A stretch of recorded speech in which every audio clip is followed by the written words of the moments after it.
Assalamualaikum warahmatullahi wabarakatuh. Jumpa lagi dengan Feli di channel Feli Safriani. Baiklah Bapak Ibu, kita akan lanjutkan pembahasan soal untuk persiapan tes P3K tahap ketiga. Ini sudah program yang ke-14. Kali ini kita akan membahas soal teknis profesional untuk bidang bahasa Indonesia PGSD. Kita akan bahas macam-macam paragraf, kemudian struktur teks cerita.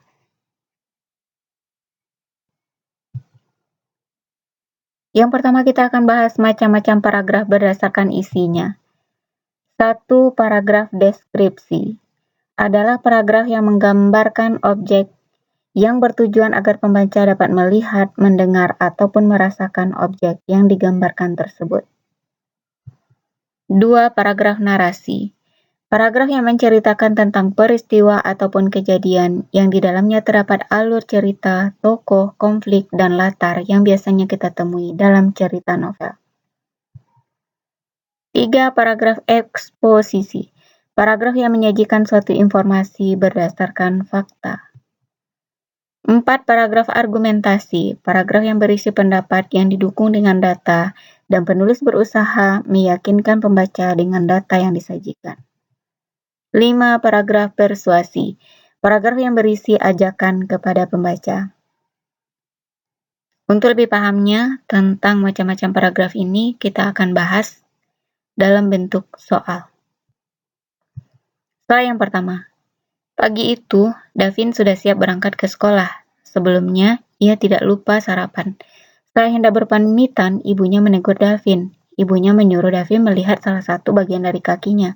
Ternyata, kaki kanan dan kaki kiri Davin memakai kaos kaki yang berbeda. Jenis paragraf di atas adalah A. Narasi, B. Deskripsi, C. Argumentasi, D. Eksposisi, E. Persuasi. Jadi ini dalam bentuk cerita, berarti ini adalah paragraf narasi. Ada alur cerita, ada latar, ada tokoh.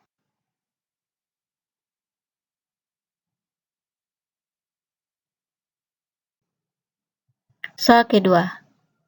Tidak lama, dengan rasa penasaran, ku coba melirik orang-orang di sekelilingku. Di sebelah kiriku, seorang gadis berambut panjang menarik hatiku. Sambil melirik, kuperhatikan dia. Rambutnya panjang dan pirang, matanya memandang sayu, ditambah dengan bibirnya yang tipis.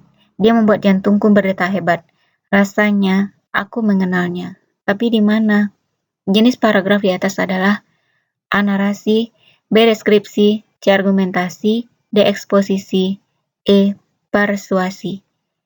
Jadi kalau yang seperti ini itu adalah deskripsi, menjelaskan sesuatu, menggambarkan objek yang bertujuan agar pembaca dapat melihat, seolah-olah melihat, kemudian mendengar maupun merasakan objek yang digambarkan. Jadi yang digambarkan di sini adalah seorang gadis. Sehingga kita benar-benar seolah-olah melihat seorang gadis yang rambutnya panjang dan pirang, matanya memandang sayu, kemudian bibirnya tipis.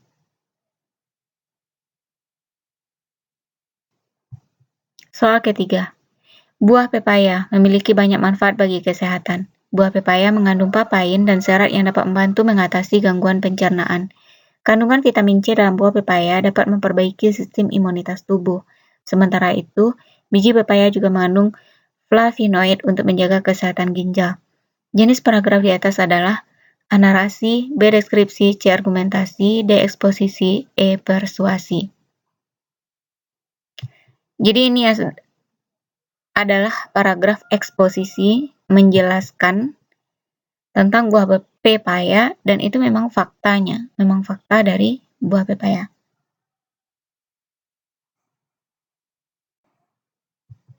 Soal keempat. Penggunaan masker dapat mengurangi resiko penularan virus corona. Masker dapat menghalangi virus masuk ke tubuh. Penggunaan masker harus menutup hidung, mulut, dan dagu. Gunakan masker yang benar agar terhindar dari virus corona. Jenis paragraf di atas adalah A. Narasi, B. Deskripsi, C. Argumentasi, D. Eksposisi, E. Persuasi. Jadi di kalimat terakhir, gunakan masker yang benar agar terhindar dari virus corona. Ini adalah suatu kalimat ajakan. Jadi ini adalah persuasi.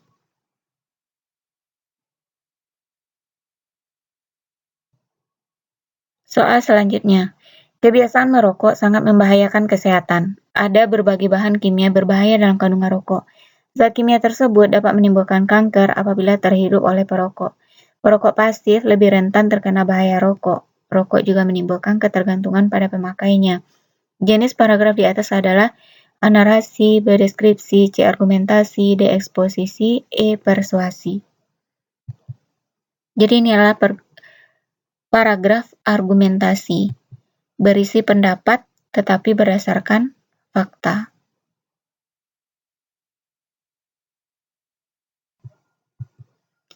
Selanjutnya kita akan membahas struktur teks cerita. Jadi struktur teks cerita ada orientasi, yaitu di awal ada pengenalan tema, tokoh, dan latar. Setelah itu akan ada komplikasi, adalah berisi masalah yang dialami tokoh. Kemudian ada resolusi, penyelesaian atau jalan keluar dari masalah yang dialami tokoh. Yang keempat ada evaluasi, bagian penilaian yang merupakan simpulan dari sebuah cerita. Lalu yang kelima ada koda, bagian akhir dari suatu cerita yang berisi ulasan atas hikmah yang dialami oleh tokoh. Jadi urutan dari struktur cerita itu yang pertama orientasi, kedua komplikasi, 3 resolusi, 4 evaluasi, dan yang terakhir adalah koda. Kita akan pahami masing-masing struktur cerita ini dalam contoh soal berikut.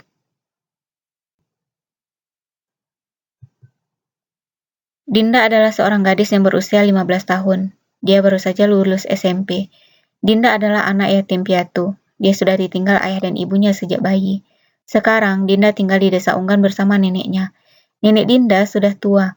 Mereka berdua tinggal di sebuah gubuk di pinggir kebun karet. Sehari-hari, nenek Dinda bekerja menoreh.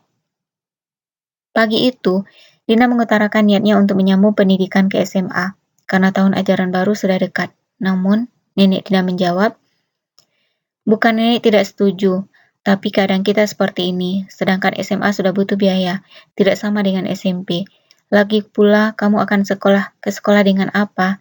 Jaraknya kan jauh." Dari awal Dinda sudah tahu, neneknya akan menjawab demikian. SMA adalah suatu impian yang tidak akan mungkin Dinda gapai. Saat SMP saja, meski tidak membayar, nenek Dinda sudah kesusahan.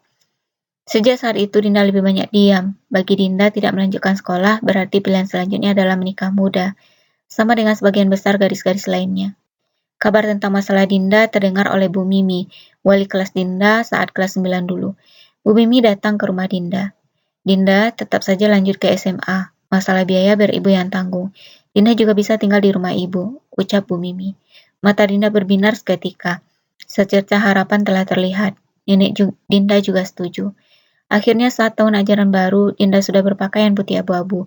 Memasuki gerbang sekolah, Dinda disambut oleh teman-temannya. Dari kisah ini kita belajar, jika ada kemauan, pasti ada jalan. Pernyataan yang benar mengenai struktur cerpen di atas adalah A. Bagian orientasi terdapat pada paragraf 1. B. Bagian resolusi terdapat pada paragraf 4. C. Bagian koda terdapat pada paragraf 3. D. Bagian orientasi terdapat pada paragraf 2. Jadi yang benar itu adalah bagian orientasi terdapat pada paragraf 1.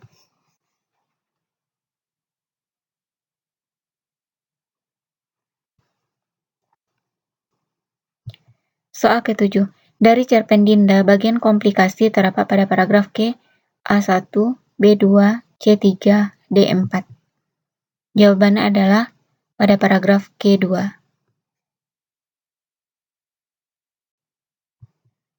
Selanjutnya, dari cerpen Dinda, bagian koda terdapat pada paragraf Q, A1, B2, C3, D5.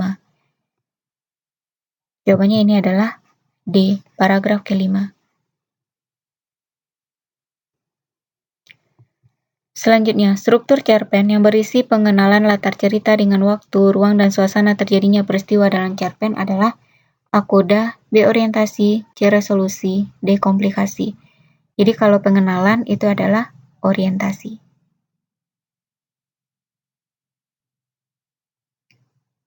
Soal selanjutnya, di desa Unggan hiduplah seorang pemuda yang bernama Irsyad. Dia sangat tampan dengan lesung di pipinya. Irsyad anak yang rajin, meskipun baru berusia 12 tahun, dia sudah membantu kedua orang tuanya bekerja. Mama Irsyad membuka kedai harian di depan rumah mereka. Karena sikapnya itu, banyak orang yang menyayanginya. Alasan kutipan teks di atas merupakan bagian dari orientasi pada struktur teks cerita adalah: A. Kemunculan sebuah masalah dalam cerita. B. Memperkenalkan tokoh dan latar dalam cerita. C. Penyelesaian masalah dalam cerita. D. Pesan yang dapat diambil dari cerita.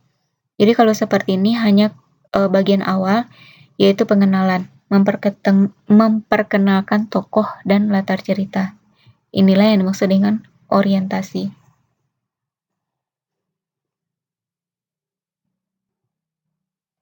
Untuk soal selanjutnya, Bapak Ibu bisa jawab jawabannya di kolom komentar. Ada 3 buah soal yang berkaitan dengan jenis paragraf.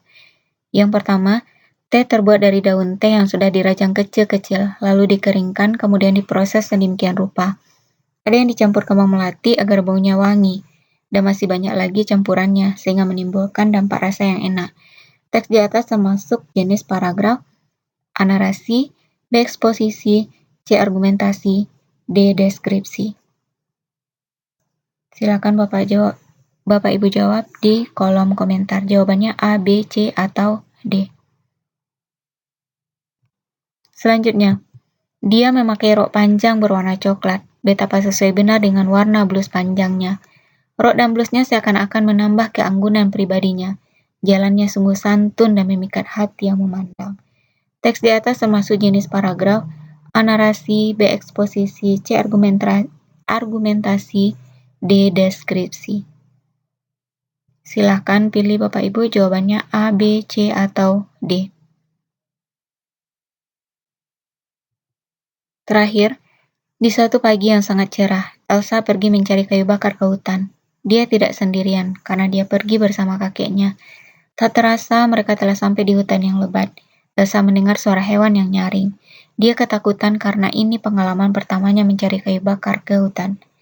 Teks di atas termasuk jenis paragraf: A. Narasi, B. Eksposisi, C. Argumentasi, D. Deskripsi.